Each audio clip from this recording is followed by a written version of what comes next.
Aim right, achieve big at KR Mangalam University. Dharali हादसे के बाद अब उन लोगों की तलाश तेज हो गई है जो इस दौरान उस इलाके में मौजूद थे।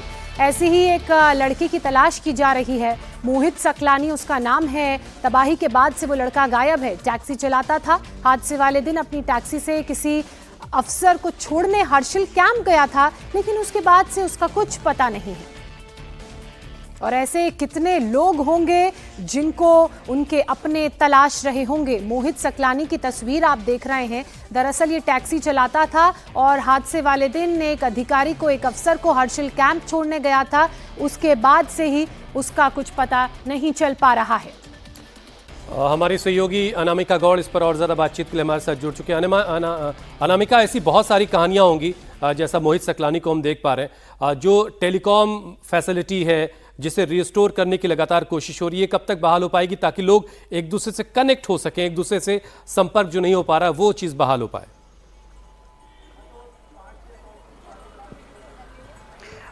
जी बिल्कुल हुसैन, अभी हम आपको बताएं कि कल तक ये कोई जानकारी नहीं थी कि वहाँ कितने लोग हैं, कितने लोग मलबे में फंसे हैं, कितने लोगों अभी वहाँ पे ज़िंदा हैं।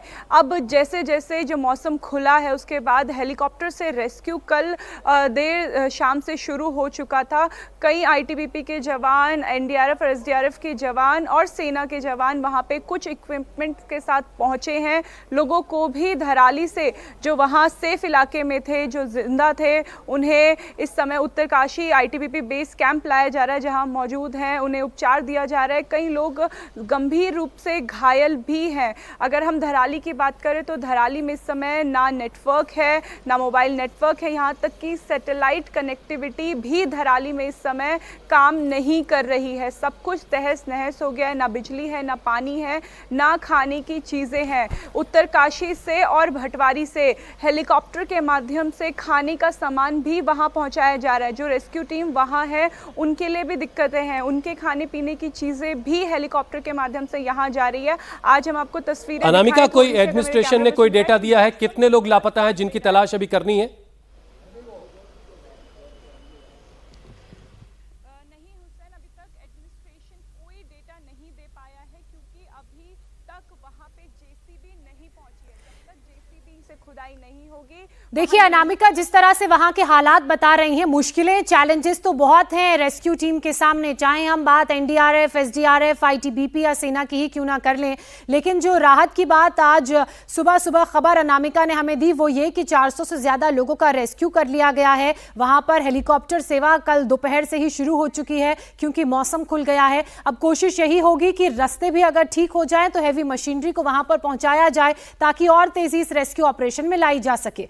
उत्तराखंड के उत्तरकाशी में धराली, हर्षिल और सुखी टॉप में बादल फटने से भारी तबाही हुई।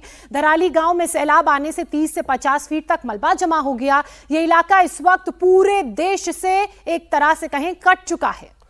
आईटीबीपी, एसडीआरएफ, एनडीआरएफ, पीएससी और पुलिस के जवान इस बहुत ही खराब हालात में लोगों की जिंदगी बचाने में लगे हुए। हम आपको आज सुबह की ताज़ा तस्वीरें दिखा रहे हैं। धराली में एक बार फिर से रेस्क्यू ऑपरेशन में तेजी लाई गई है। मलबे को हटाने की काम हो रहा है। मलबे में जो बड़े बड़े बोल्डर्स हैं उनको हटाया जा रहा है। साथ ही पानी के तेज बहाव के लिए अब रास्ता बनाने की भी कोशिश हो रही है। धराली से अब तक 5 शवों को निकाला गया है। 400 से ज़्यादा लोगों को बचाया गया है। 11 जो जवान लापता थे उनको रेस्क्यू कर लिया गया है।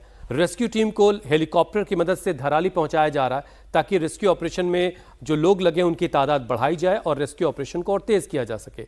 लेकिन ख़तरा अभी टला नहीं है। शक इस बात का है कि ग्लेशियर बार बार जो है खिसक रहा है और वहाँ पर कुछ ग्लेशियर फट भी रहे जिसका मलबा बार बार नीचे की तरफ आ रहा है। और मौसम विभाग ये भी कह रहा है कि अगले 18 घंटे तक उत्तरकाशी समेत उत्तराखंड के कई इलाकों में भारी बारिश हो सकती है। मतलब ये मुश्किल अभी टली नहीं है। हम लोग की एसडीआरएफ की 5 टीम भी मौके पर हैं यहाँ पर। इसके अलावा एसडीआरएफ के अलावा एनडीआरएफ है, आईटीबीपी है, आर्मी है, सारी एजेंसीज मिलकर काम कर रही हैं और एक कोऑर्डिनेटेड तरीके से रेस्क्यू का काम किया जा रहा है। देखिए, जो लोकल लोगों से हमारी बातचीत हुई है उसमें उनका कहना है कि 8 से 10 के आसपास लोग हैं जो लोकल लोग मिसिंग हैं।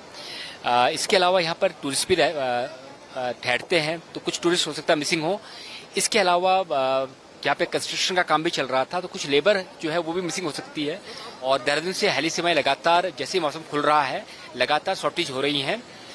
जो भी वहाँ से हमारे रेस्क्यू के लिए जो भी हमको मैन पावर की रिक्वायरमेंट है या कोई इस तरह के इक्विपमेंट्स हैं जो हमें इमरजेंसी में रिक्वायर्ड हैं वो भी आ रहे हैं।